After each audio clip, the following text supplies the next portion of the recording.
A very good afternoon, dear colleagues. Welcome to the Professional Development Program on National Education Policy 2020. As you are aware, this is the 7th batch of this Professional Development Program on National Education Policy, and we are with the second interactive live conferencing on the Swayam Parva Channel 20. And today we shall be discussing on a very important topic, that is innovation. As we are very much aware that National Education Policy 2020 very emphatically presses upon the adoption of innovative teaching learning methods by not only by teachers but students as well, so that teaching and learning process, whether it is conventional mode of education or ODL mode of education, are made student friendly and useful and fruitful.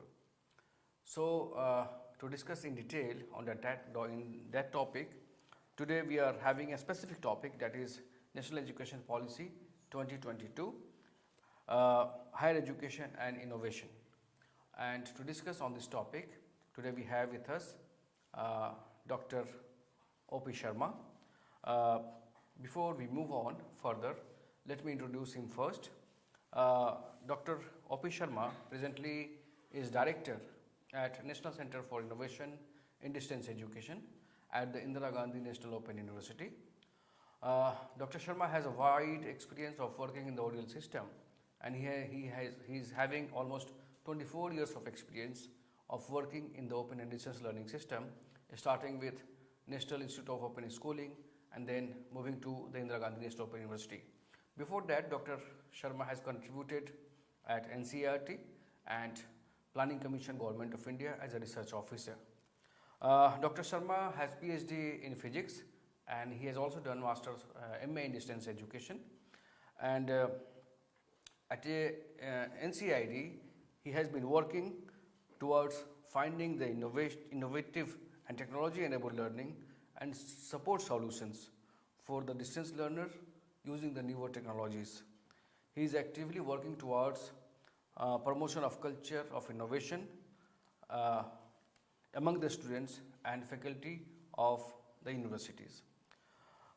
At NCID, he has taken various initiatives and has designed and developed and implemented several innovations schemes like on-demand examination, digital creation of digital question bank, science at mobile, Shodhadhara, and etc.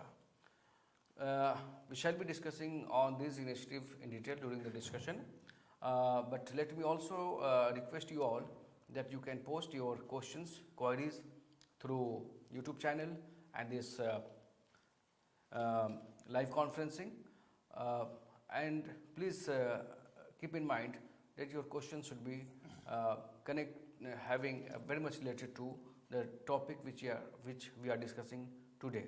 So with these words, I will hand over the session to Dr. Sharma. Sir, please. Thank you, Dr.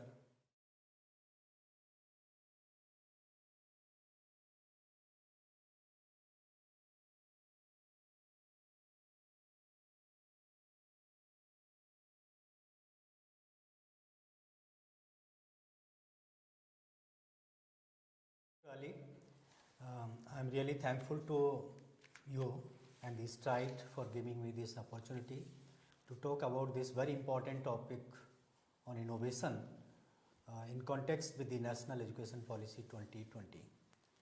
In fact, by now all of us are aware of the provisions, recommendations and the suggestions of the National Education Policy 2020, and we know that this education policy is a very revolutionizing kind of policy in the field of education.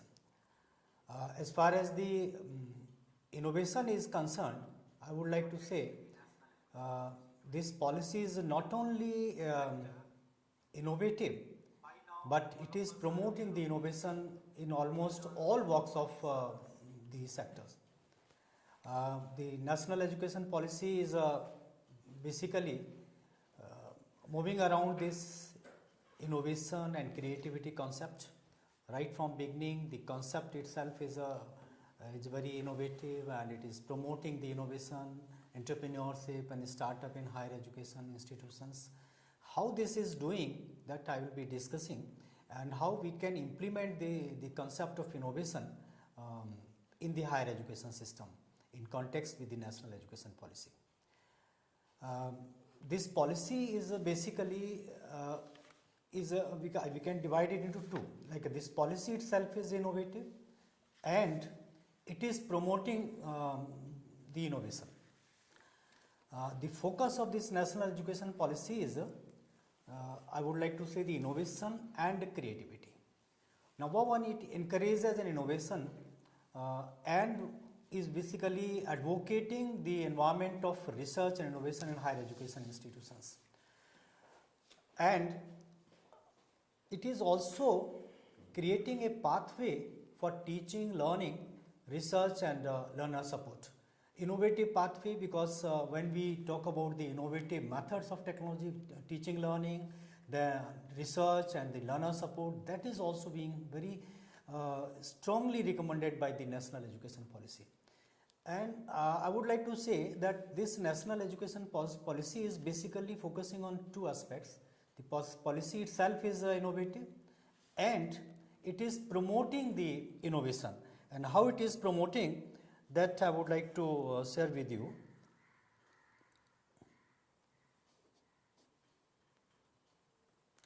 How this policy is innovative, that we know that it is a very promoting the multidisciplinary approach of education, holistic higher education with flexible curricula. This is being implemented in many universities, even at the school level also. It is innovative in the sense like it is recommending for creative combination of subjects and integration of vocational education. This is a very innovative aspect of the national education policy. And also one of the important aspect of this policy is that there is no rigid separation between the academic and vocational and other streams right from the school level.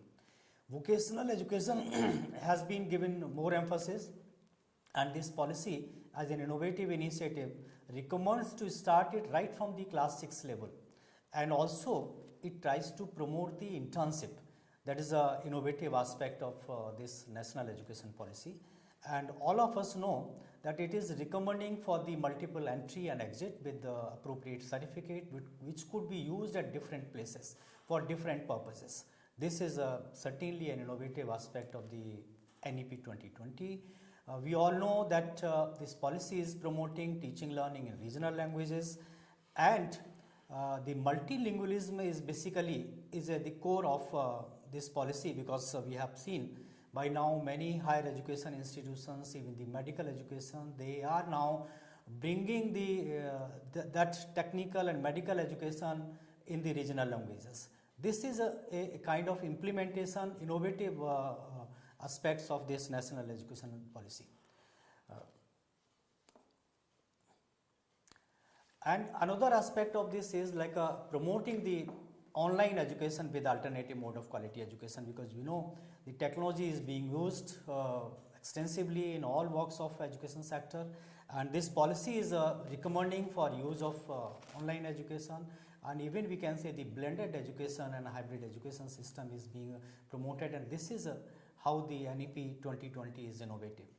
It also recommends for the assessment reforms with 360-degree holistic degree progress card, because innovation in terms of assessment and evaluation, that has to be taken care by all of us very strongly, because that ensure that how effectively the teaching is being done in the classroom, that can be assessed by the help of innovative methods of teaching, learning.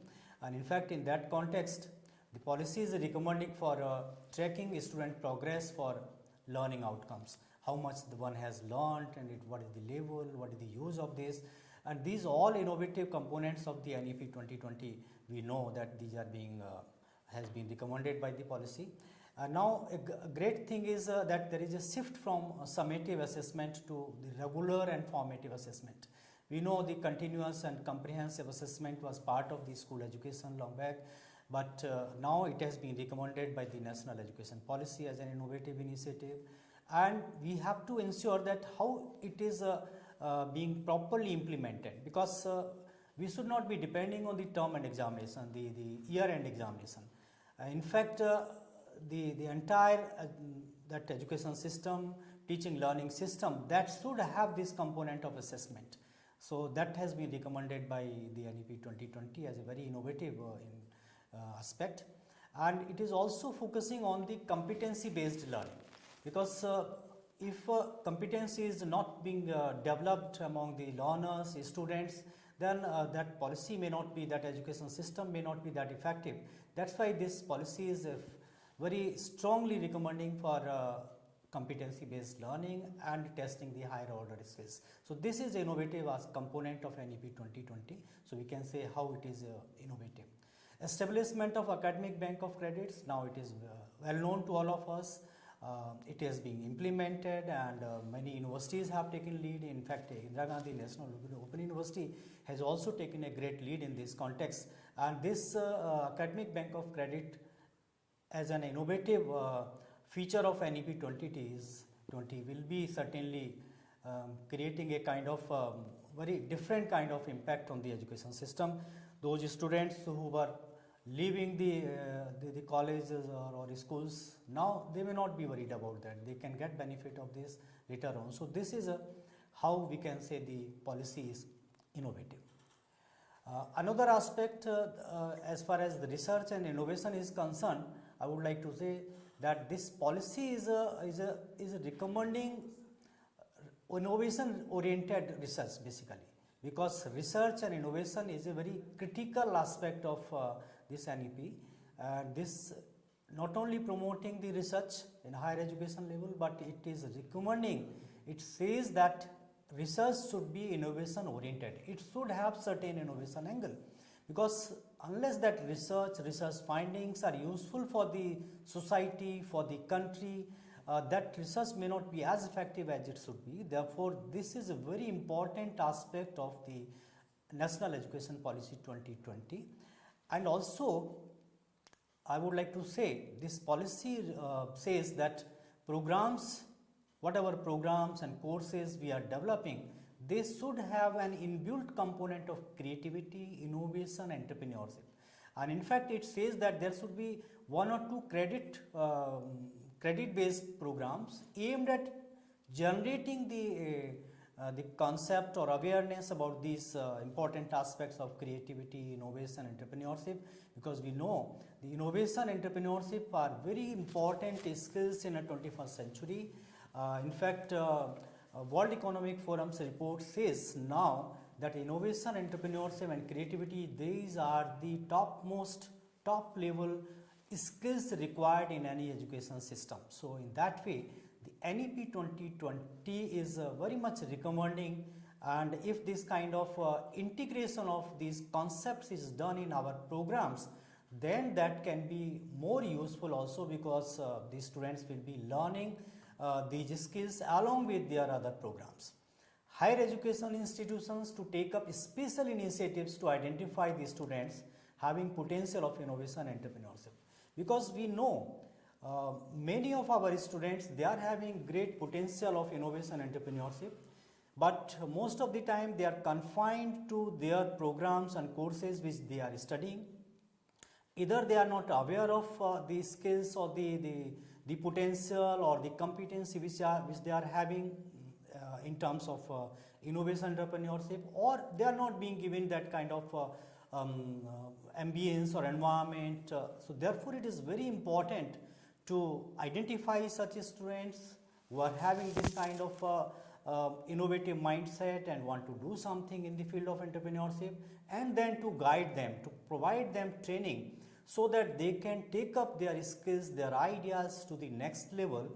And certainly that kind of initiative will help them in making the country Atmanirbhar, because when they are utilizing their innovative skills, entrepreneurial skills in generating some startups, some businesses, then that will be a great contribution towards economic empowerment of the country.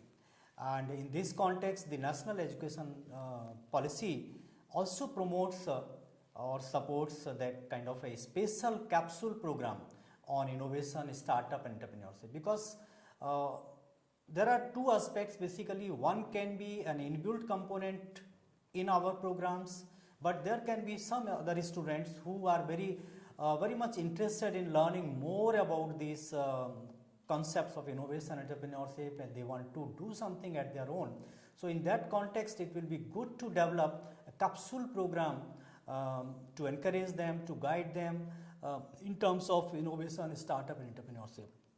This is really an innovative recommendation of the NEP 2020, and many universities, even our university IGNO, we have started developing this kind of capsule training program for our students, of across the programs, because they need not to be a student of this particular program. They may be a student of any program, but their intention is, their interest is in the field of innovation, startup, and entrepreneurship, and we are identifying such students, and similar kind of thing can be done in all other higher education institutions, because we know in the colleges and universities there are many students who are interested in this in the field of innovation and entrepreneurship. If they are provided right kind of guidance, right kind of support in the form of capsule programs, then I think they can make their dreams true. They can develop some startup or entrepreneurship at their own. And also another important aspect, innovative aspect of NEP 2020 is to focus more on play and discovery based learning with emphasis on scientific method and critical thinking. Because these two aspects, scientific method and critical thinking, they are very important when we talk about the innovation and creativity. If we are having scientific approach, scientific mindset, and critical thinking, certainly it can be expected that the student, we can think of some new ideas, new solution, so that again will promote the innovation. So these are the way how the policy, national education policy, is promoting the innovation, and how we can take care of those in our day-to-day life. As I mentioned, the thrust areas as far as the innovation is concerned, the NEP is saying that it should promote research and innovation. In fact, innovation should be integral component of research, should be one outcome of the research, what kind of innovation one is doing. And for that purpose, the policy says that setting of startup incubation centers in partnership with the industry. Because we have seen the government of India is setting up incubation centers in different colleges, universities, but if that is connected with the industries, if it is set up in partnership with the industry, then I think the purpose of setting up incubation center will be fulfilled more effectively. So this is the thrust area as far as the innovation is concerned. And also it says that there should be industry academia linkages, because we know when our students are doing learning something, doing some program in our university, and if they are that theoretical concept, theoretical ideas they are connected with industry skills, then they will be more useful. They can utilize those skills in either getting some better job or setting up their own enterprises. Hand holding mechanism, that is also very important, because when we talk about promoting the innovation and entrepreneurship, then we know that there are many number of students who are having very brilliant ideas, innovative concepts they are having in their mind. If those students are provided hand holding, so that kind of hand holding mechanism we should create in our higher education institutions. It is very much required, because if you are not supporting the students, mentoring the students at the right time, then they may not be going further with their ideas. The ideas many times will die at their own death. So it is very important to handhold, and this national education policy is very much recommending, and how we can do that depends on us, because we should not be only depending on that we have taught something and then this is the job which we have done. But if you are providing them hand holding, then that will certainly help them in taking their idea to the next level. Another important thrust area as far as the innovation is concerned is the competition of for promoting innovation among the students, because we know the national education policy has learner as its center, and they want learner not only to learn the concept, not only to gain the knowledge, but they want them to develop skills, to develop themselves as a innovator or entrepreneurs. So in that context, to create this kind of environment, or this kind of that competency among the students, the national education policy suggests for organizing various kinds of competitions for the students, maybe the idea competition, maybe the innovation competition, maybe some business plan competition. That kind of different competitions can be organized, and that will help in identifying the potential students. And then these all kind of activities, and along with other aspects, that should be taken care by all of us to create a culture of innovation, because once the culture of innovation is there in an institution, so the students as well as the faculty, they will start thinking innovatively, they will start making a bank of their ideas, maybe working later on those, maybe talking about the innovation, innovative things, and the problems around them, maybe discussing about the solutions of different problems in the society, in their surrounding. So that kind of culture of innovation is very much required, and it can be certainly created through higher education institutions, which is one of the focus or thrust area of the national education policy. And in this context, if we do these all activities, then promoting the creativity among students and faculty, that is also very important aspect of the national education policy, because creativity, we know creativity not only in terms of teaching, learning, but as a part of the teaching learning system, that need to be promoted. It will help in living the better life, also in providing solution to different problems of the society.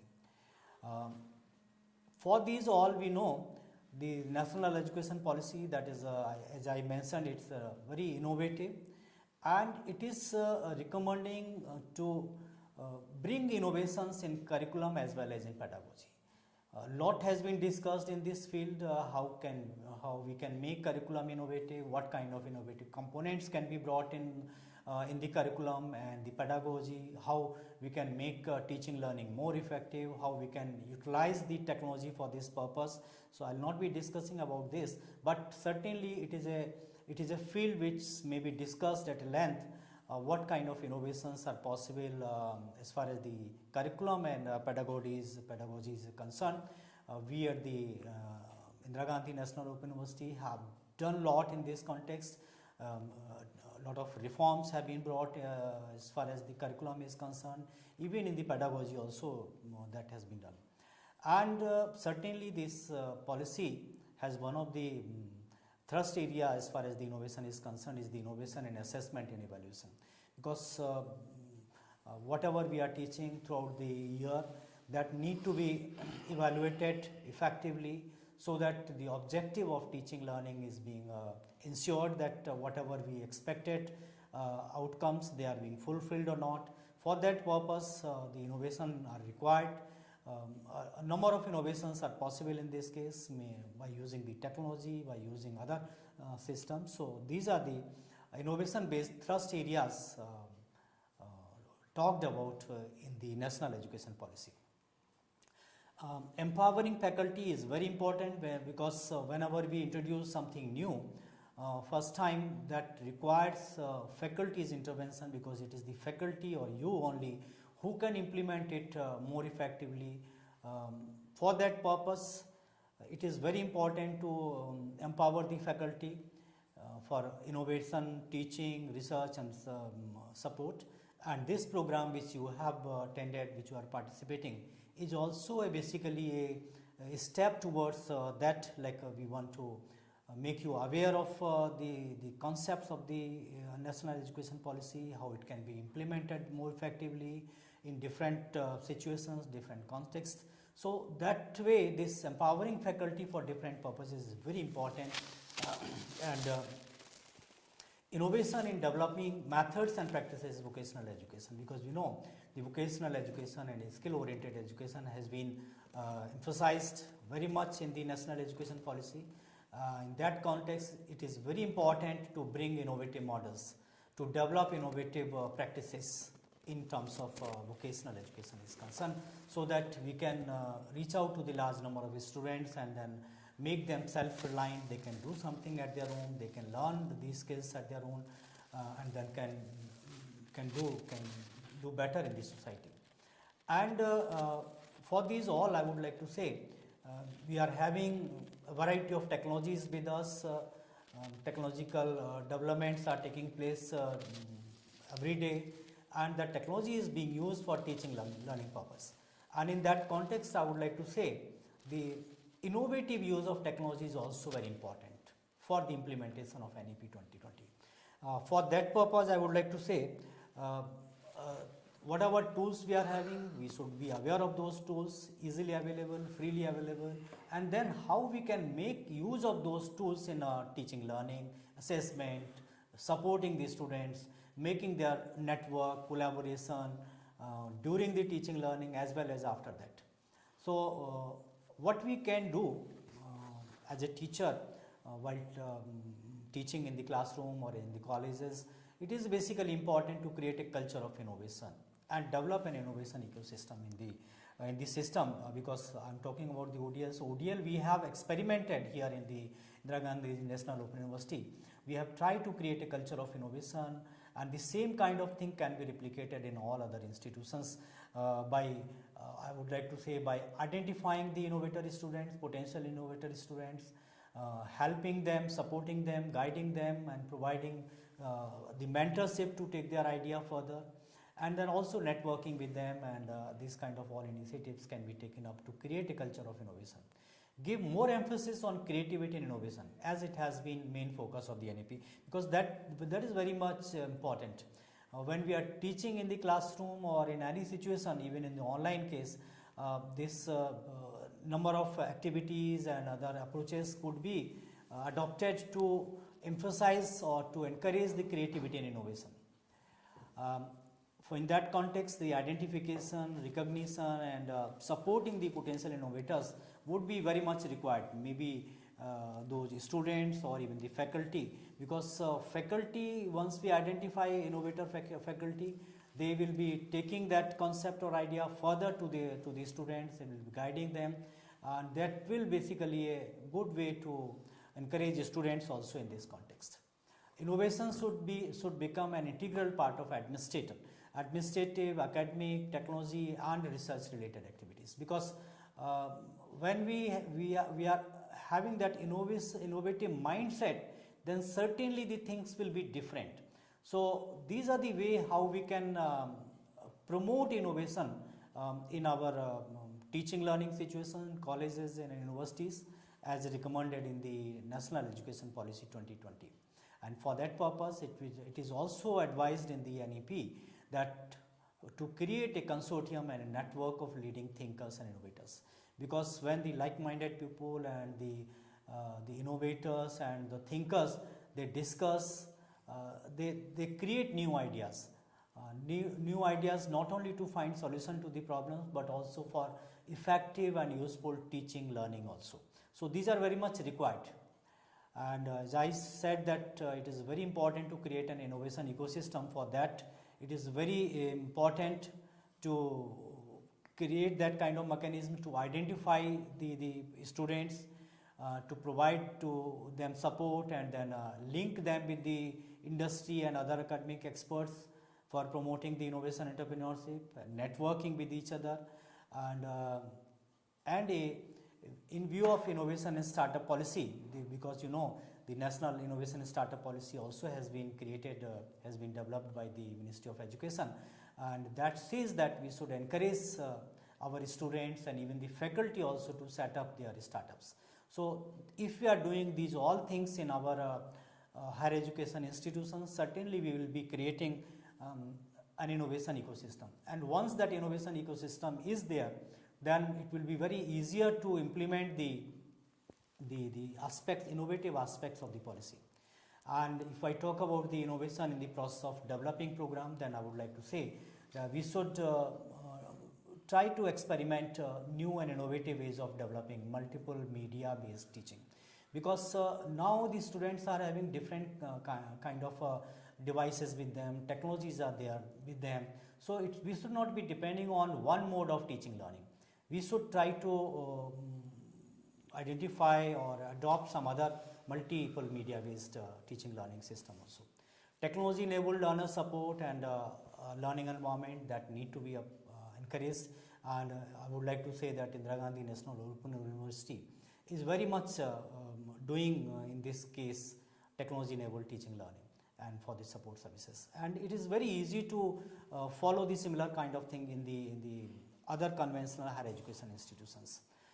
We know this augmented reality and virtual reality, they are going to play very important role in times to come, and this national education policy very much talks about the use of artificial intelligence, augmented reality, virtual reality. So these all need to be experimented to make the teaching, learning and assessment more effective.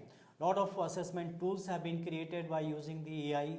They are being adopted, and I think if higher education institutions with the help of their students and teachers, they are able to create that kind of tools customized to their system, that will be a good way of implementing the policy. More of OER based courses can be designed and developed, because we know every day a number of open education resources are being created throughout the world. They are easily available, freely available to all of us, and if you are taking use of those OER for developing a course, that will not only be time saving but the cost saving also, and also it can help us in updating and modifying the courses and programs very soon, without any much time. So that kind of approach of developing and designing the open education resource based programs, that I think can be very easily implemented in the higher education institutions. And in fact, in the context of changing technological environment, fast changing of technology, this is very much required, that we should be depending on more on the OER based courses and programs. And certainly the national education policy recommends for the blended way of teaching learning, and you know that conventional universities, they have been given this kind of permission to offer online as well as offline, and in some cases the blended or the hybrid kind of teaching learning also is being done. So these are the way how we can develop the processes for teaching learning. And in this context, I would like to highlight that a lot of autonomy has been given to the faculty for innovation. First thing is they can design their curriculum, pedagogy and assessment, and also online the programs. These all has been done. An institutional mechanism can be developed to create innovative ideas, and from the faculty as well as from other stakeholders. That autonomy is there with the faculty. They can create their ideas. Innovative ideas should be incubated and supported to develop innovative models, because we know that number of ideas come to our mind, come to the mind of the students. If we are taking the ideas into account, then we can develop some innovative ways of implementing the NEP. New and innovative models of assessment also, this autonomy has been given to the faculty in the NEP 2020, that they can design and develop their innovative way of evaluation assessment using the technology. That is a very much innovative aspect of the NEP. A provision of internal major and minor projects may be initiated in the university. In fact, we know that project work is part of most of the programs. But if we are making this innovation and creativity as an integral and important, or we can say the compulsory part of that, then that will itself be helping in creating a kind of environment, innovation environments. So these are the autonomies that have been given in the national education policy to the faculty, that they can innovate innovation. They can bring different kind of changes in the teaching, learning, and research and other support systems. As far as the assessment and evaluation is concerned, I have just shared that there should be a change in assessment and evaluation system. That should be more focusing on enhancing the quality of questions with higher order abilities and promoting understanding. More flexibility may be given in the appearing of examination, because the policy says that it should be learner centric. In that context, walk-in exam and in the on-demand examination may be implemented. IGNOU and the National Institute of Open Schooling, they have experimented well. It is a very successful model. A dynamic digital question can be created, and it not only at university level, I can say it can be created at the national level also, national level repository which can be used by any university. And in this context, we all can come together, and then that can be used by all of us. Technology supported examination is also a very important aspect, because now it is being adopted in different other fields like testing, entrance examination, even in the universities at the term and examination, annual examination, it is being used. So it can be further used with the help of technology, online examination, on-screen marking, etc. And also we know that there are a number of other administrative aspects when we talk about handling the examination process, awarding and making results. So the policy recommends for the innovative use of technology for that purpose. So it is being used, can be used by all the higher education institutions. As I mentioned, the vocational education is a very innovative recommendation, because it focuses recommends on the skill development. So in that context, as I mentioned, the incubation centers can be created, and in fact not only created, whatever number of incubation centers are there, their services can be utilized, but we'll have to network with them, we'll have to collaborate with them. We need not to create the similar kind of thing in our situation. And innovation program focusing on traditional artisan technologies, because when we talk about the vocational education, this kind of Indian traditions, traditional artisans, and these all technologies can be brought in the field of skill development and vocational education, and that is very much recommended by the NEP 2020.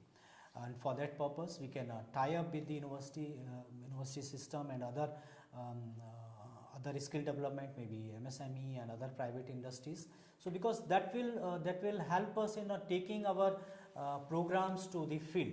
They will be helping and developing the skills, actual skills, and among the students. So these are the recommendations of the vocational education, and we all can do. Entrepreneurship development among the vocational students, that should be encouraged, and in fact all over the country it is now being very much encouraged and recommended by the organizations.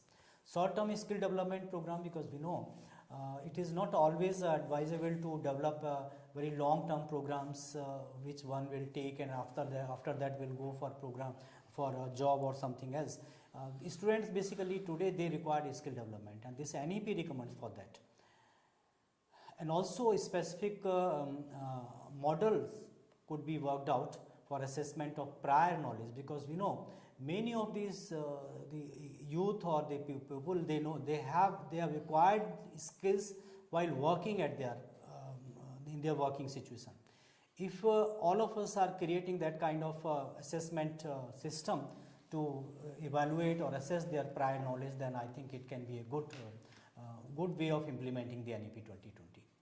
And certainly for these all purposes, it is very important to encourage our students, and this is a recommendation of the National Education Policy to encourage our learners towards innovation, entrepreneurship and startup. So this should be done by creating awareness and also nurturing them, providing them different kind of guidance and support, whatever they required. Specific initiatives could be taken to identify these students and provide them necessary training and support.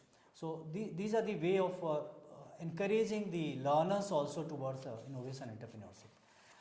So this is all from my side related to the implementation of a national education policy as far as the innovation, entrepreneurs, even startup is concerned. And we have seen the national education policy is not only innovative in itself, lot of innovative components are there in the national education policy, but it is recommending, it is promoting, it is suggesting how we can encourage or promote the innovation in the higher education institutions among the faculty as well as the students. So that is very much required, and you may like to know more about this. If you have any question or clarification you want from me as far as the innovation is concerned, I will be happy to respond to that. So thank you very much for that.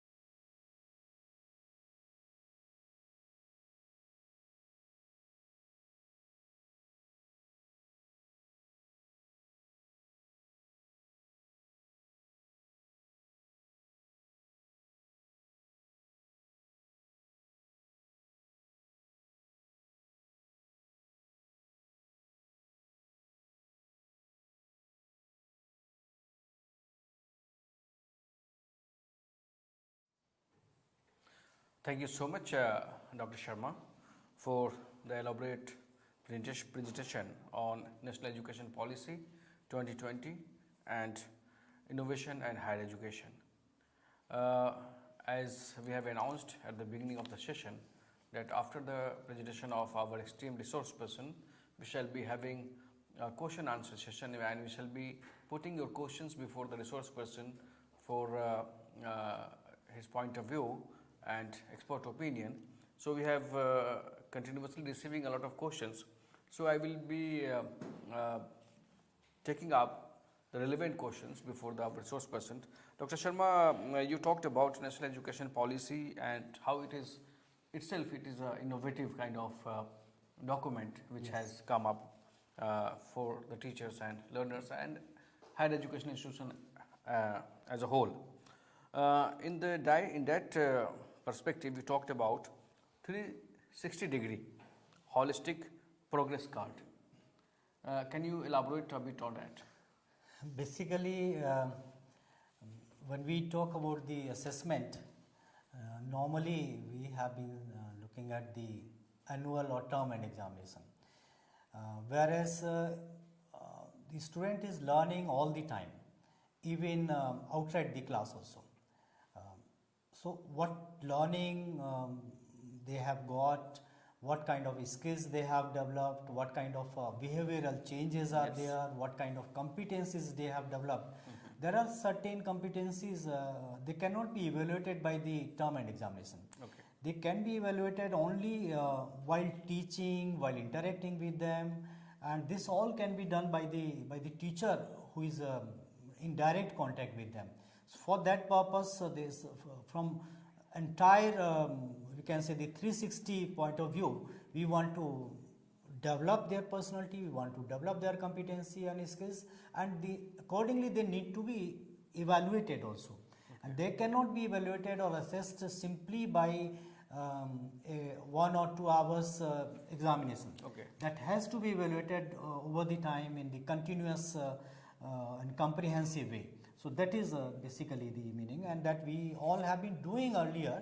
And in fact, it is being done by all the teachers while teaching their students. They know which student at what level, what is the learning, whether they are taking interest in teaching learning or not, what is their response. If that is taken into account in deciding the performance at the end of the session or the year, I think that will be a kind of a 360 assessment.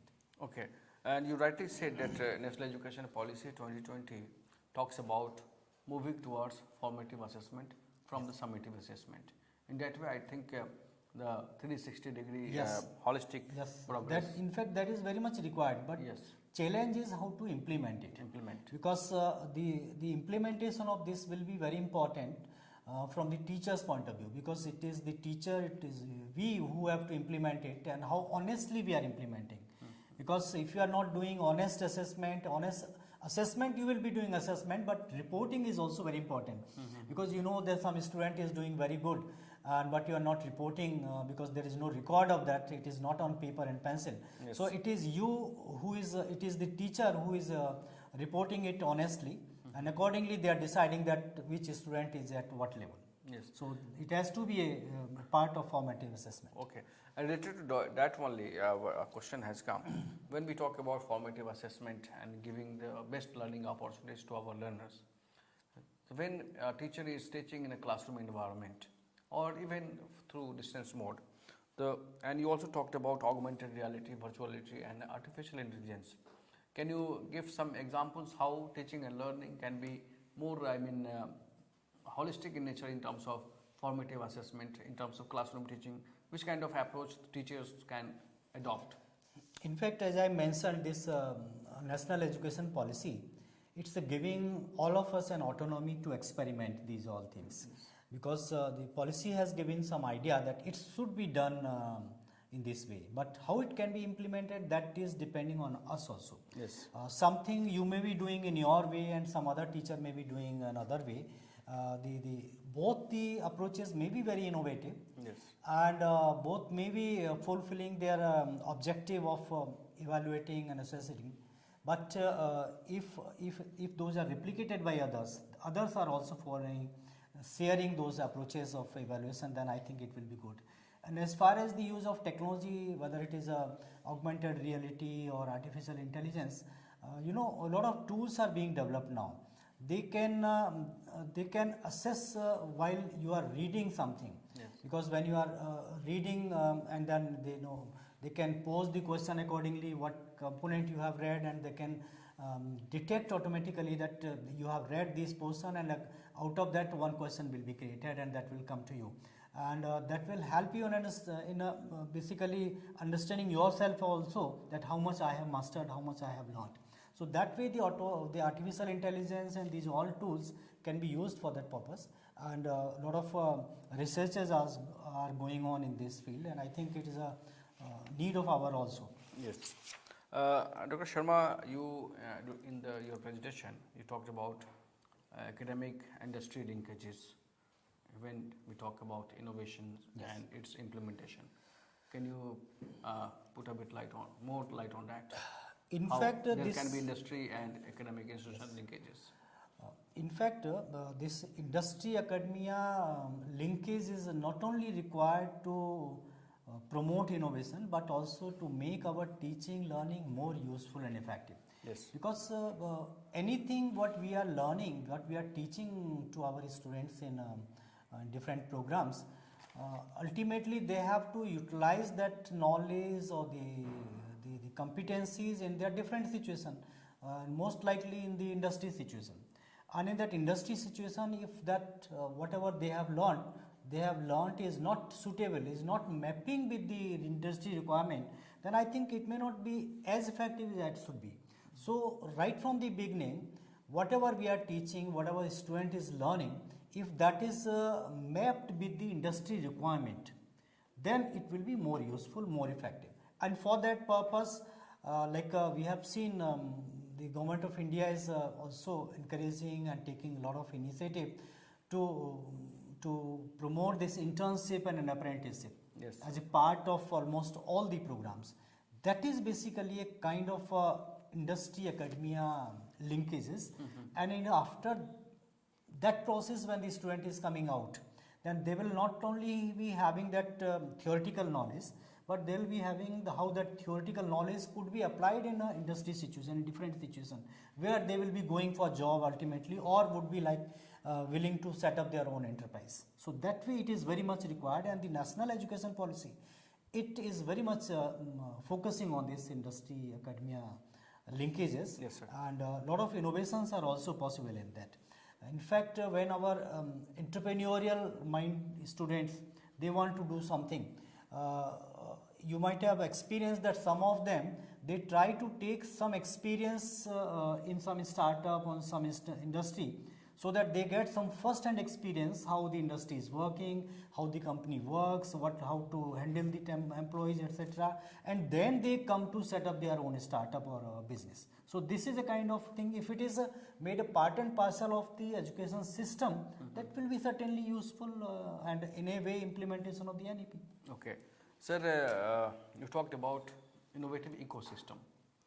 तो कई सारे प्रश्न आ रहे हैं कि ग्रामीण क्षेत्रों में जो हायर एजुकेशन इंस्टीट्यूशंस हैं उनकी एक स्पेसिफिक अलग समस्याएं हैं, रिसोर्सेज की कमी है, टेक्नोलॉजी की कमी है, डिजिटल काइंड ऑफ उस तरह का इन्वायरमेंट नहीं है, तो उस तरह से समस्याओं का निदान कैसे हो सकता है? और एक खास तौर से एक इकोसिस्टम जब क्रिएशन करने की बात होती है तो 4-5 चीज़ें कैसी जो मेजर चीज़ें हैं जो हर एक एजुकेशन इंस्टीट्यूशंस को या टीचर्स को ध्यान में रखना चाहिए कि ये चीज़ें ज़रूरी हैं इकोसिस्टम क्रिएट करने के लिए इन टर्म्स ऑफ इनोवेशन? देखिए, इनोवेशन इकोसिस्टम की जहाँ तक बात है कि आपने कहा कि ग्रामीण क्षेत्र में या ऐसे एरिया में जहाँ इस तरीके के रिसोर्सेज नहीं हैं, हम इकोसिस्टम को लेते हैं कि जो हमारा एनवायरनमेंट वाला जो इकोसिस्टम है, जिसमें वो इकोसिस्टम हमारा कहीं एक ऐसी सिचुएशन में भी हो सकता है जहाँ बहुत सारे फैसिलिटीज़ हैं, रिसोर्सेज हैं, और एक ऐसा इकोसिस्टम भी है जहाँ वो नहीं है। सबसे बड़ी बात यह है कि हमारा माइंड सेट क्या है, क्या हम इनोवेशन और एंटरप्रेन्योर्स की तरफ में सोच रहे हैं, क्या हम उस तरीके की बातों को डिस्कस कर रहे हैं। अगर हम ग्रामीण क्षेत्र का कोई भी इंस्टीट्यूट लें, कोई भी कॉलेज लें, और वहाँ मैं कहूँ कि वहाँ के टीचर्स, बिकॉज ये बात है पक्का कि सबके दिमाग में आइडियाज़ आते हैं, हम सब जो है डिफरेंट काइंड ऑफ प्रॉब्लम्स को फेस करते हैं। बहुत सारी प्रॉब्लम जो सोसाइटी की हैं, कंट्री की हैं, उनको भी हम नोटिस करते हैं, और उनको नोटिस करते हुए हमारे दिमाग में ये आते भी हैं कि किस तरीके से उसको हम हैंडल कर सकते हैं। अगर आप किसी भी हायर एजुकेशन इंस्टीट्यूट में उन आइडियाज़ को डिस्कस करने के लिए अगर आप एक प्लेटफॉर्म बनाते हैं, फॉर एग्जांपल आप एक इनोवेशन क्लब बना देते हैं अपने कॉलेज में, इंस्टीट्यूट में, जहां आप वीकली नहीं मंथली या और पीरियडिकली कभी इस तरीके की चीज़ों पर डिस्कस करिए, डिफरेंट काइंड ऑफ प्रॉब्लम्स को आइडेंटिफाई करिए, उनके सॉल्यूशंस क्या हो सकते हैं। अगर ये इस तरीके की थिंकिंग आप डेवलप करते हैं और फिर उसको आप डिस्कस करना शुरू कर देते हैं, तो एक पहला पड़ाव जो इकोसिस्टम डेवलप करने का वो आपका पूरा हो जाता है। अब बात आती है कि अगर आपके दिमाग में कोई आइडिया आया कि इस प्रॉब्लम का ये सॉल्यूशन हो सकता है और उसको हम कैसे इम्प्लीमेंट करेंगे या उसका कैसे प्रोटोटाइप बनाएंगे, तो प्रोटोटाइप बनाने के लिए मैं आपको बताऊं कि हमारे बहुत सारे जो इनोवेशंस हैं इंडिया में, particularly I would like to say most of them are coming from the rural area, जिनको हम बहुत जुगाड़ कहते हैं। उसके लिए बहुत सारे रिसोर्सेज की जरूरत नहीं पड़ती है, उनके सामने एक प्रॉब्लम होती है और उस प्रॉब्लम को वो किस तरीके से बिना रिसोर्सेज के कॉस्ट इफेक्टिवली सॉल्व करते हैं, वो चीज़ आराम से करते हैं। अगर उसी सेटअप को, उसी तरीके का हम एक एनवायरनमेंट हम कॉलेज या यूनिवर्सिटी में जो रूरल सेटअप में वहाँ क्रिएट करते हैं, तो आप देखेंगे कि वो आइडिया जनरेशन, आइडिया के बाद में आपका प्रोटोटाइप डेवलपमेंट, और फिर आगे भी आप बढ़ सकते हैं। अच्छा, उसके बाद में जो ज़रूरत पड़ती है वो कहीं ज़रूरत पड़ती है बहुत ज़्यादा फंड के लिए। तो उसके लिए तो हमारी गवर्नमेंट ऑफ इंडिया बहुत सारी स्कीम्स, उन्होंने स्टार्टअप इंडिया है और अलग तरीके की जो सीड मनी देने वाले प्रोग्राम्स हैं, इंक्यूबेटर्स हैं, उनकी सपोर्ट ले सकते हैं। तो ये इनोवेशन इकोसिस्टम बेसिकली क्या है, this is a nursery of generating new innovative ideas. और जो भी, क्योंकि किसी के दिमाग में कोई आइडिया आ रहा है और वो आपके साथ शेयर करता है, तो आप भी उससे थोड़ा इन्फ्लुएंस होते हैं, अरे ऐसा तो मैं भी सोच सकता हूँ। तो that kind of environment can be easily created without requiring much infrastructure और दी फाइनेंसेस। और वही हमने भी यहाँ किया है। हमारे तो स्टूडेंट्स आप देखिए कि थ्रू आउट कंट्री फैले हुए हैं, हमसे आइसोलेटेड हैं, but we have tried to create very strong innovation ecosystem in university. जी सर, उस पर हम आएंगे। चूँकि हमारे पास अब 3 मिनट के आसपास रह गए हैं, तो हम वो जानने का प्रयास करेंगे कि इग्नू में आपने या NCID, national centre for innovation distance education ने इनोवेशन के क्षेत्र में इग्नू में कौन कौन से तजर्बे किए हैं, कौन कौन से एक्सपेरिमेंट्स किए हैं, which has been very much successful. तो सर ने बहुत ही सही कहा कि आपको सोचने में और उससे बात करने में, लोगों के साथ साझा करने में आपको कोई रिसोर्सेज की शुरुआत में आवश्यकता नहीं होती है। जब आपका प्रोटोटाइप डेवलप हो जाता है, आपका प्रपोजल लोग पसंद करने लगते हैं, तो बहुत सारी फंडिंग एजेंसीज हैं, जो रिसोर्सेज हैं आपको मिलेंगी। बस हमें उस पर काम शुरुआत करने की ज़रूरत है, जो इकोसिस्टम का पहला स्टेप है। तो सर मैं फिर उस पर्सन की तरफ आता, जो भी हम लोग बात कर रहे थे कि इग्नू में बहुत सारे इनोवेटिव चीज़ें जो है की गई हैं आपके इंस्टीट्यूट के द्वारा, सेंटर के द्वारा। तो मैं चाहूँगा कि संक्षिप्त में, चूँकि टाइम हमारे पास बहुत कम है, तो बता दें। मैं संक्षिप्त में 2 फ्रंट की बात करूँगा जी। हमने national centre for innovation distance education में एक तो जैसे मैंने कहा कि इनोवेशन इकोसिस्टम क्रिएट करने के लिए एफर्ट किया, जिसमें बहुत सारी activities like right from creating culture of innovation to identification of potential innovator, फिर उनको guidance, support and nurturing and even hand holding हमने किया है। और ये इस तरीके का जो सपोर्ट दी है, जो दे रहे हैं, उसका as a result of that many of our students are doing very excellent job. बहुत सारे उनमें से स्टार्टअप सेटअप कर रहे हैं, इनोवेशंस कर रहे हैं, चाहे वो हमारा स्टूडेंट इनोवेशन अवार्ड की स्कीम हो या बिजनेस प्लान कंपटीशन हो, आइडिया कंपटीशन हो, इग्नू उद्यमी पोर्टल हो, इनके थ्रू हम स्टूडेंट्स को एनकरेज कर रहे हैं to come forward as far as innovation entrepreneurship is concern. दूसरा एक जो हमारा एस्पेक्ट है that is to do innovation at our own level for this system, जिसमें से मैं बहुत रिसेंटली आपको बताऊंगा, क्योंकि हमारे सामने एक प्रॉब्लम थी कि डिस्टेंस लर्नर्स को हम किस तरीके से टेक्नोलॉजी बेस्ड सपोर्ट दें। For that we created a very, I can say the no cost innovative system to provide technology based support system. That was the web enabled academic support system, जो बहुत popularly जिसको व्यास के नाम से जाना है, बहुत popular, and number of ODL programs are being added in that from time to time. और ये बेसिकली एक सिंगल विंडो प्लेटफॉर्म है where a distance learner is getting all kind of support, academic support, whether it is a learning material, video programs, assignments, discussion forum, etc. Whatever is, everything they are getting at one single window, and that has been created without using any costly technology, infrastructure. So that kind of innovation can be done by anybody in the higher education. In fact, need is to explore the possibilities. First think of the problem and then explore the possibilities. So that is we have been doing. हाँ, और मैं अपने जो शिक्षक बंधु हैं, I will request them कि if you visit our website, IGNOU's website, and there you can find NCID link, National Center for Innovation Distance Education.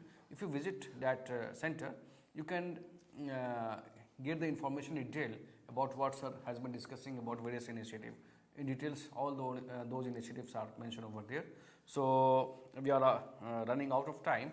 So we shall have to stop here, sir. Lastly, मैं ये कहना चाहूँगा कि देखिए national education policy बहुत innovative है और innovation को प्रमोट कर रही है, but all of us have to be innovative. एक इनोवेटिव माइंडसेट अगर हम लेके चलेंगे तो बहुत कुछ हम कर सकते हैं without depending on the requirement of resources और इंफ्रास्ट्रक्चर। बस ज़रूरत है कि हमें इनोवेटिवली सोचने की ज़रूरत है, हम इस पॉलिसी में दी गई रिकमेंडेशंस को कैसे इम्प्लीमेंट कर सकते हैं, कैसे उन चीज़ों को कर सकते हैं, दैट्स रिक्वायर्ड। बिल्कुल, अपनी मतलब सोच को बढ़ाना, अपनी मानसिकता को थोड़ा बदलने की जरूरत है। अगर हम यही सोचते रहेंगे कि नहीं जब तक इतना पैसा नहीं होगा, इतने रिसोर्सेज नहीं होंगे तो it can not be implemented, तो नहीं होगा। अगर हम सोचें कि नहीं हमें एक पहला कदम लेना है तो लेना है, तो उसके बाद दूसरे कदम के लिए अपने आप रास्ता खुल जाएगा। और ये इनोवेशन का एक फलसफा है, एक बुनियादी फलसफा है कि बस कदम पहले उठाना होता है, फिर आगे रास्ते जो है बनते चले जाते हैं। तो इसके साथ हम यहाँ पे रुकेंगे, और इससे पहले कि we conclude this session, let me make announcement. Dear colleagues, we all know that after this live session we have two recorded session which is broadcasted just after this session, that will be available for you from 4:15 to 5:15 p.m. Today we shall be having two recorded videos for all of you. First video will be on the topic of an overview of national education policy, and the second video will be broadcasted on the topic of education through regional languages, mother tongue. So I will request all of you just after this session, please go through those two videos as well. With these words, I am Dr. Ali Asgar from Stride IGNOU, and with our resource person Dr. O.P. Sharma, signing off. Thank you so much. Thank you. Thank you. Namaskar.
Welcome, dear learners. I am Professor Mona Khare, currently heading the Department of Educational Finance and also associated with the Center for Policy Research in Higher Education at the National Institute of Educational Planning and Administration, popularly known as NEPA in New Delhi.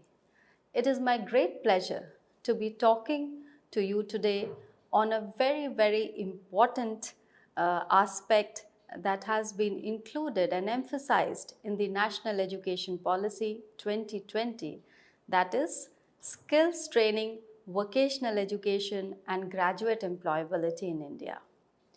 Now, what I thought was before we start talking specifically about the National Education Policy 2020, let us very quickly look at the context of the very reason as to why skills and employability emerged as a major challenge in the country and across the globe. Now, needless to say that as the very concept of development shifted from economic development to social development and later to human development, investments in education became paramount for two reasons. One, the quality of life, the higher earnings, and also the quality of jobs that it was rendering to the educated youth.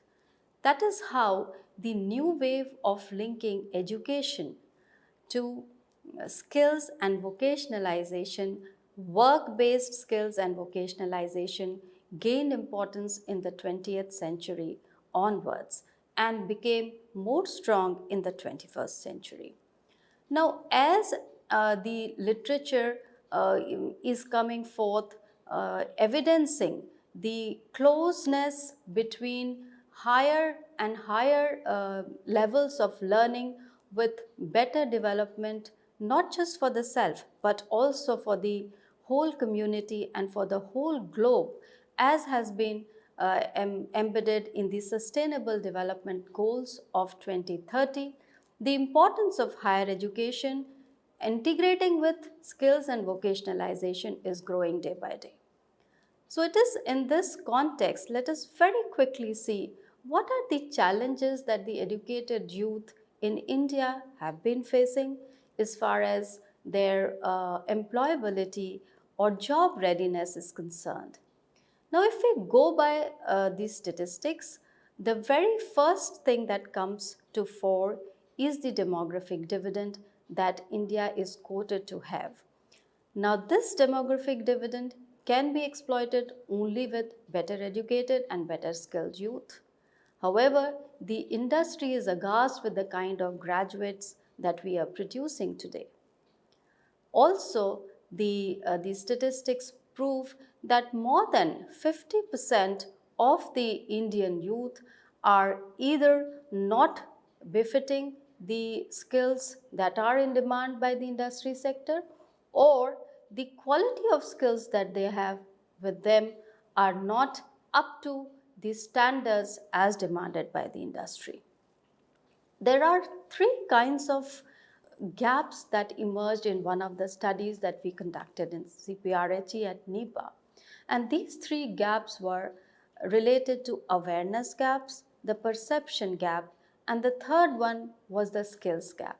Now, as far as the awareness gap is concerned, this gap relates to the knowledge regarding the job market, the knowledge regarding what kind of jobs are going to be available in future, what kind of opportunities are waiting for the educated youth, what kind of skills are going to be in demand. So that kind of awareness is missing or is less as compared to what the industry sector is projecting at.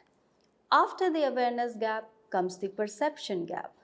Now, the perception regarding the importance of a particular skill, be it the work-based skill or be it the generic skills, is also missing between the student, that is the learners, the teachers, that is the human force which is behind providing any kind of skills training to our youth, and the employers who are demanding the skills from these learners. So those kind of perception gaps also exist. And lastly, of course, the skills gap. Now, skills gap also, if we see, can be divided into three components: the knowledge and technical skills. So the employers are reasonably okay with the kind of knowledge and technical skills that our graduates come with. Let us now come to the National Education Policy 2020 and what kind of a perspective it holds with regards to skill and what kind of strategies does it propose. Now, I would like to call the National Education 2020 as to be unique and forward-looking as well as comprehensive. Why unique? Not because it has come after a long wait of 35 years, but unique because for the first time, the policy is trying to bring integrated elements of knowledge, skill building and vocationalization at all levels together. Why I also feel like calling it forward looking is because it is more futuristic in the sense it is aligning itself to the four goals that are enshrined in the Sustainable Development Goals of 2020, that is quality and equitable learning for all and lifelong opportunities of learning to be provided to all people. It is the four pillars that basically form the foundation of the National Education Policy, which can be described by 4 E's of equity, enrollment, employability, and excellence. Now, all these four E's in some way or the other reflect the United Nations goals of bringing better quality, sustainable development and lives for all individuals. Very quickly, let us look at the few major principles on which the education policy is based, or it is enshrined in the national education policy. The very first one being the recognizing, identifying, and fostering the unique capabilities and capacities of each individual student. Now, it is for the first time the policy is saying that every individual has specific talents and it is important to recognize, identify, and nurture them. The second aspect, which is very new in the policy, is the multidisciplinarity and skill-based education, which has to be brought in together at all levels. The third aspect, which is striking, is the extensive use of technology and training in digital skills also to be an integral part of learning. And the fourth is respect for diversity and local context. So for the first time, we are not just looking at global skills, but we are also giving equal importance to our local art, heritage, and culture. And this also to be a part of learning at all levels of education. Let us take a very quick look on some of the important elements that will help us to generate the kind of skills that the 21st century is actually demanding from the youth population today. Let me also share with you a simple concept of employment and employability. Often, employment and employability are used interchangeably. But are these two the same? Is a question that one must ask oneself. Now, if I have to answer in just one sentence, employment and employability are certainly not the same. Now, employability is basically an individual's preparedness for the world of work in totality.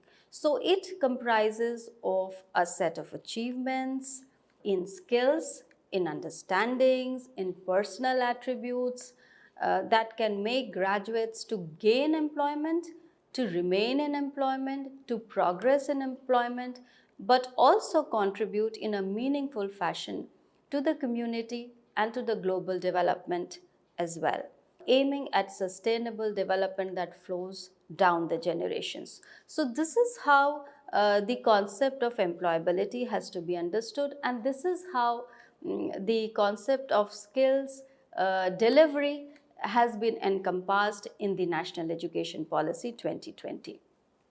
The second aspect of skilling that one has to understand is the pace at which the new skills are coming into feature or are coming into focus with the fourth industrial revolution and now the fifth industrial revolution knocking the doors, which is based on IT-based high technologies, AI, that is artificial intelligence, big data management, etc., etc. So how this pace of change, the kind of dynamism that the industry sector is experiencing by way of putting up the demand for new skills every day. So on this point also, the National Education Policy has tried to provide some kind of a guidance and direction as to how we can tackle this very aspect of being responsive to the needs of the new industry. Let me now come to specific areas in terms of skill development, vocational education. They are also able to imbibe many of the generic skills which we just talked about are missing in our youth. So at the lower levels of education, we are trying to integrate with some foundational skills, some generic skills. At secondary and senior levels of education, we are trying to move towards more functional skills. However, it is for the first time that even at the higher education level, in a concrete fashion, the skills-based education is being integrated at all the levels, be it undergraduate teaching, be it postgraduate teaching, or be it even PhDs, doctoral level teaching. Now, at all levels, we are trying to not just integrate skill building with each of these subjects, but a separate degree and diploma level programs in vocationalization are also proposed to be started. So this is how we are trying to build a continuum of skill delivery across all levels of education. Also, what is very interesting to learn here is we are also trying to break the silos. We found that training was not part of higher education system at all.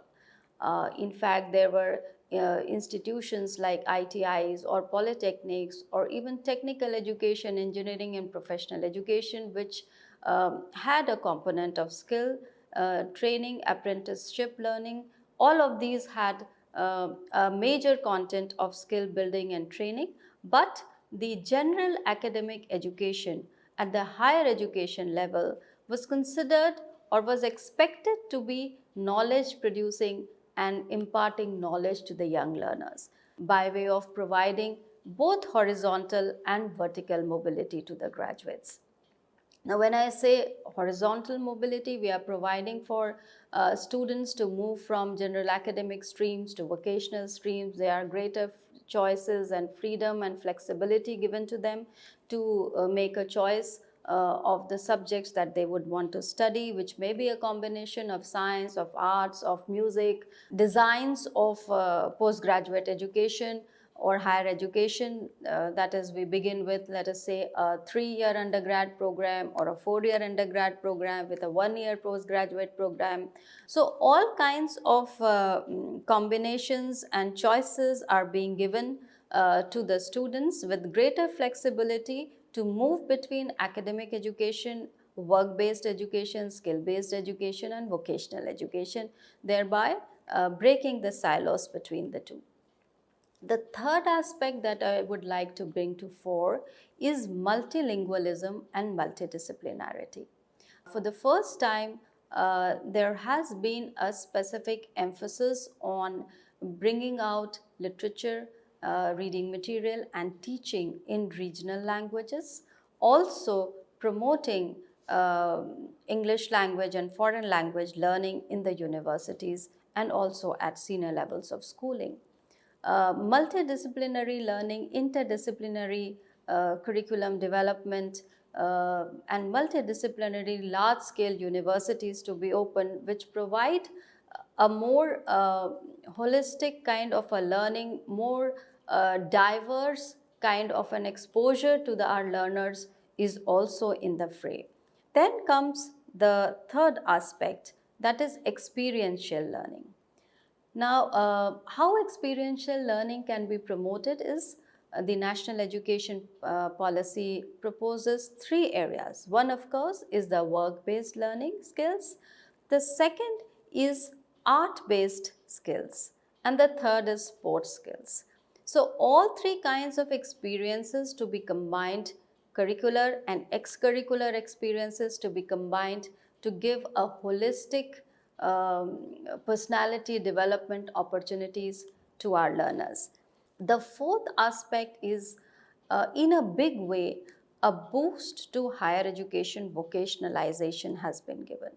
Not just by integrating skill-based learning at every level of higher education and all the courses that are being taught in the universities and colleges, but very specifically aligning higher education to vocational education by developing or aligning it to the national skills qualifications framework.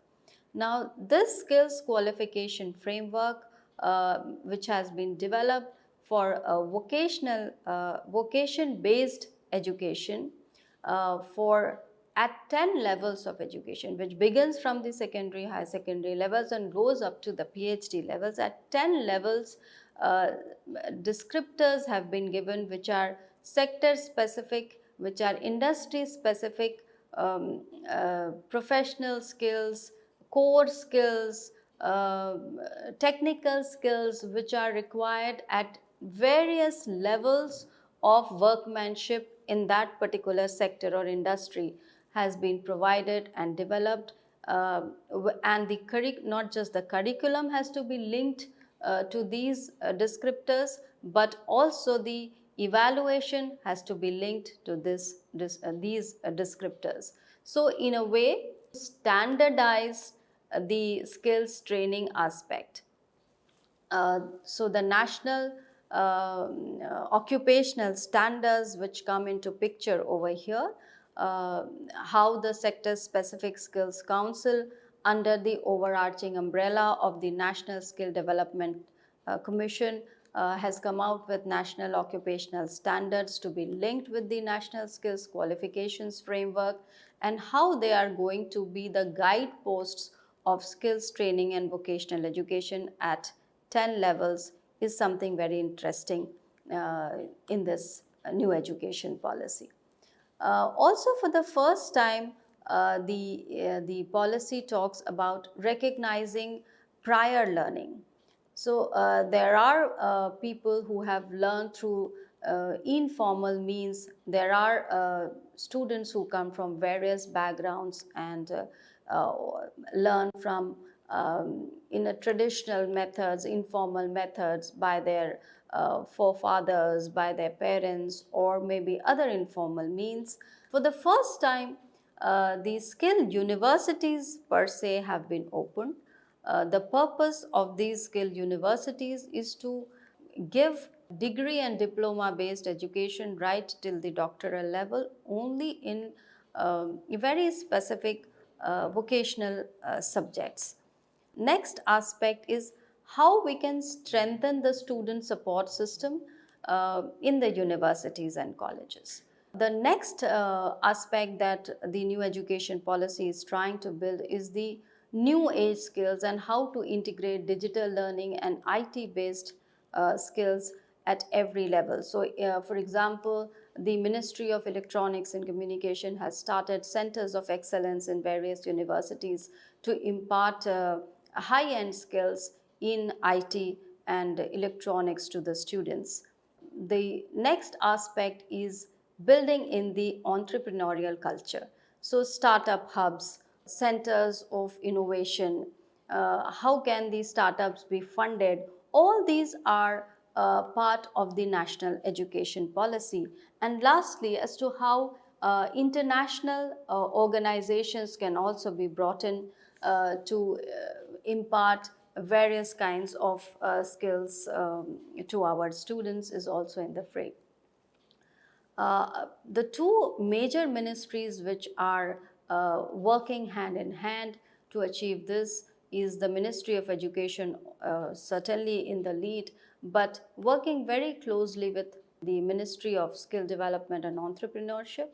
The two together in the recent budget are proposed to launch about 5,000 skill centers in the very next year.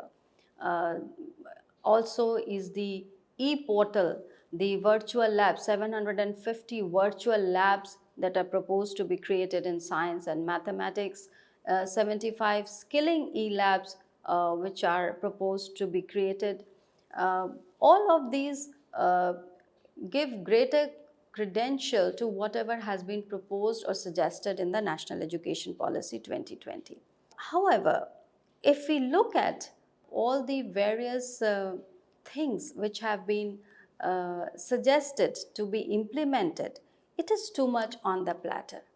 Three important areas or three important concerns that one has to keep in mind if we at all want to implement all of these proposed strategies in their true spirit. One is a proper mission mode, a proper vision and a proper mission to be able to embrace all of these proposals or all of these suggestions which have been made in the national education policy. The second is the acceptability to this change, acceptability to this change of integrating training and skills to collegiate and university teaching.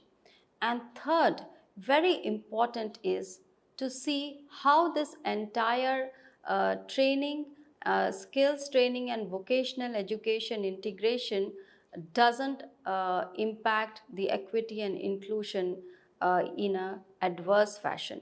Because if we look at the current scenario, the kind of disparities and distortions that exist today in our higher education system can be categorized into four kinds. So we see disciplinary disparities. There are certain disciplines like engineering or professional education, which is very much in demand by the industry sector as far as employment and jobs is concerned. And it is also projected that more than 60% of the new jobs are going to come in the services sector in the coming years.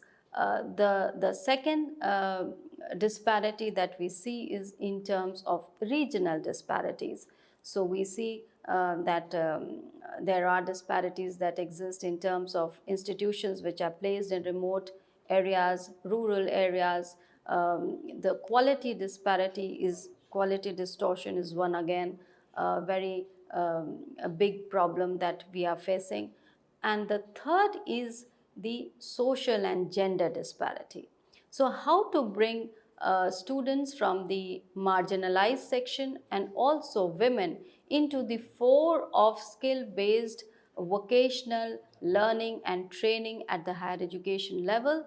On that note, I thank you all very much for your patient hearing, and I hope that this kind of a 360-degree change that the national education policy is proposing by way of integrating skills training to education, not just at the curricular level or at the pedagogical level, but also at the evaluation and outcomes level, is something which is going to challenge us in the coming future.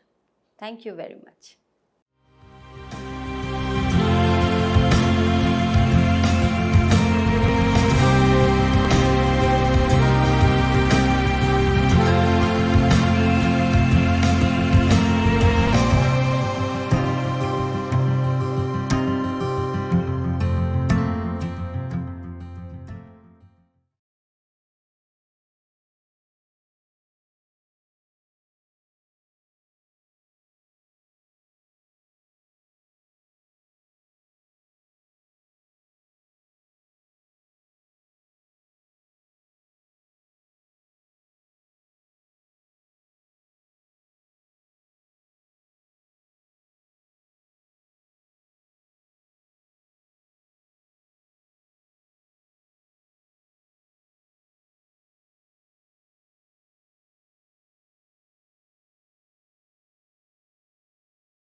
Welcome learners. I am Dr. Pankaj Mittal. I am working as Secretary General Association of Indian Universities. In fact, only the second Women Secretary General of AIU in 97 years of its history. So today I will be speaking to you about access, equity and inclusion. As you all know that the National Education Policy, which has come after 34 years and is a very, very innovative, democratic and student-centric policy, it talks a lot about the access to higher education. And you would also know that the access means access which is measured through the gross enrollment ratio, that right now for our country is 27.1. That means, what does that mean? It means that out of 100 students in the age group of 18 to 23, only 27 students are enrolled in higher education. That looks bad because many of the developed countries have something like 67%, 71%, 75% at the gross enrollment ratio. And India, which is the second largest higher education system of the country, I mean, it is sometimes very surprising that we are the second largest higher education system of the country with more than 1,000 universities, more than 4 crore students, 15 lakh teachers and something like 45,000 colleges, is still very low in terms of gross enrollment ratio, which is only 27.1 right now. So the National Education Policy, it spoke a lot about access, means access to higher education. It also spoke a lot about equity. When I say equity, means access to higher education across, say, geographical boundaries, across various social groups, across various areas like rural, urban or rich, poor or SC, ST or minorities or means border hill area universities. So the access and equity go hand in hand. And the National Education Policy says that the access should be raised to something like 50% by 2035. That means that out of 100 students in the age group of 18 to 23, and why I take 18 to 23? Because that is a relevant age group in which the students are entering the higher education system. So the National Education Policy says that in the relevant age group of 18 to 23, by 2035, 50% of the students should be in the institutions of higher education. Now, how do we achieve it? So if we really want to improve the access, what are the possible ways of increasing the access to higher education? See, one very simple method will be that increase the number of universities and colleges. The government can be asked to increase the number of universities and colleges, but as you all know, it's not very easy because a lot of funding is involved in opening new universities and colleges. So it can be open, but not to that extent which can cater to the GER of something like 50% by 2035. So what could be the second method? Second could be maybe increase the intake capacity of the existing program. So in a class, if you're having say 30 students or 50 students, increase it to 70, 80. So that can also increase the access to higher education because more students will be enrolled in higher education. But again, as you know, that it affects the quality because large group of students in a particular class will not be very good for imparting quality education, especially the personalized education which the NEP is talking about. And also there will be issues with regard to the infrastructure because every classroom will not be equipped to handle these many students. So what could be the other method? Maybe the third method could be that we can have the public-private partnership. That means we can encourage many private institutions to run the, or rather maybe establish more universities and colleges so that the students can enroll in those universities and colleges and we can increase the enrollment. That is a very good way of increasing it. But then there are quality issues associated with it because some private institutions are very good, they can be giving quality education, but some are there for profit motive also. So that could be a way, but then it has to be done with a lot of sort of carefulness. We have to be carefully selecting the private participation in higher education. But one novel way which I think of is when we say that we do not have money to open more universities and colleges, and we also say that there is a lot of unemployment in the country. Can you think of this novel idea that what is the capacity of our higher education institutions and how much we are using them. Are we using them to the optimum capacity? Is the optimum utilization of higher education institutions there? Now you all know that India has a large higher education system, and that means we have so many universities, colleges with large infrastructure in terms of, say, buildings, labs, libraries, classrooms, such a large infrastructure. And can you imagine how much time it is used? So if you just do a simple mathematics in UGC for a long time, and we have been projecting that 180 actual teaching days are mandatory in a year. So that means out of 365 days, 180 actual teaching days means half of the year. Half of the year is gone. And every day the university is not open for more than 8 hours. So that means 1/3 of a day. So 1/3 and 1/2 will make it 1/6. So that means whole of our infrastructure we are using only for 1/6 of the day. That means not more than 15 to 16% of utilization of the existing infrastructure. We cry at the top of our voice that India is a poor country, but are we a poor country if we are able to afford wastage of something like 80 to 85% of our existing infrastructure? Can we think of something like flexi timings in which the universities can open early in the morning, can work till late in the evening? At least we can think of doubling the time for which the universities and colleges are open, so that the existing infrastructure can be used for the maximum capacity. In the foreign countries I have seen, the universities open very early and they close very late in the night, and so there is a possibility of having flexi hours. I am not talking of 2 shifts, morning shift, evening shift. I am talking of flexi hours in which some classes can be held in the morning, some in the afternoon, some can be held in the evening. So just imagine that if this happens, the whole infrastructure can be used to the maximum possible extent. And if I am talking about double, so then we have already doubled the infrastructure without spending a penny, except for on more teachers, which will also address the issue of employment of teachers. So optimum utilization of resources is something which we should be doing for increasing the access, in addition to the methods which I have spoken so far. Another method which again the National Education Policy has given a lot of emphasis on is using the online methods of teaching. There are too many concepts. There is a concept of academic bank of credit where the students can be learning course-wise. There is a concept of online teaching, and now the University Grants Commission has said that any university which is rated as a A-grade university by NAC can be running online programs, means complete online programs. So the students can be enrolling in these programs in large numbers, and that will also address the access issue in a big way. And I am very sure that the online education will help in actually achieving the 50% gross enrollment ratio by 2035. So these were the possible ways in which we were thinking of increasing the gross enrollment ratio. But now let me take you to something different, and that is GER a right method of assessing the access to higher education?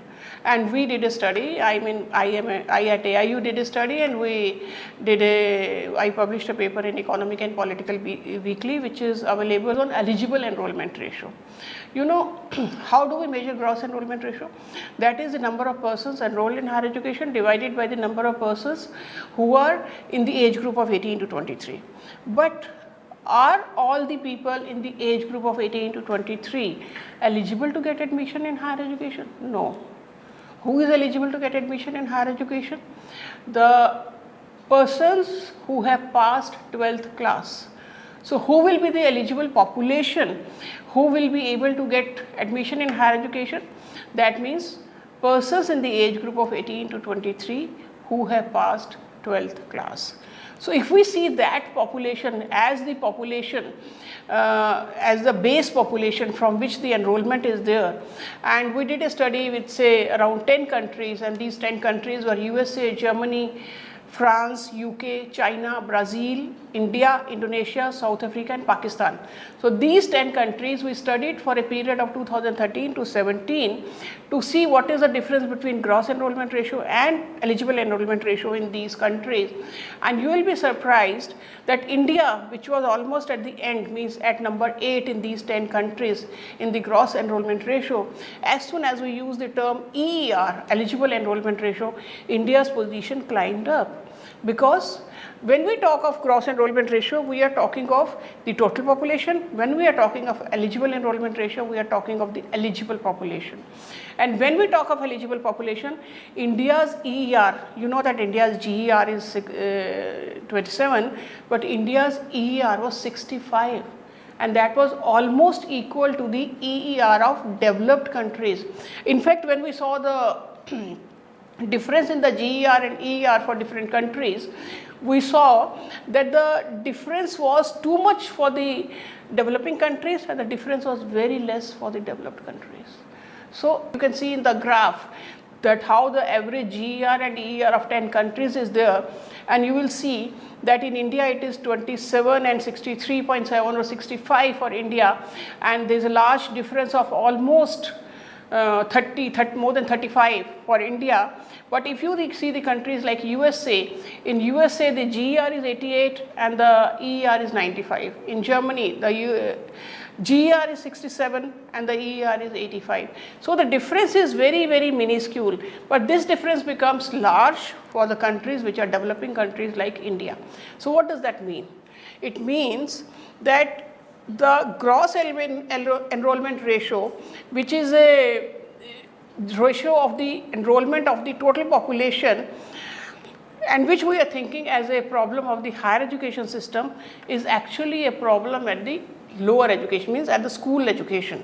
Because if we have enough population, say more population who are eligible to get admission in higher education, then with that base population, and even if we have the existing, like right now also if you see the transition rate, large, something like 90% students who are passing 12th class are going to higher education, but the 12th pass outs are very less.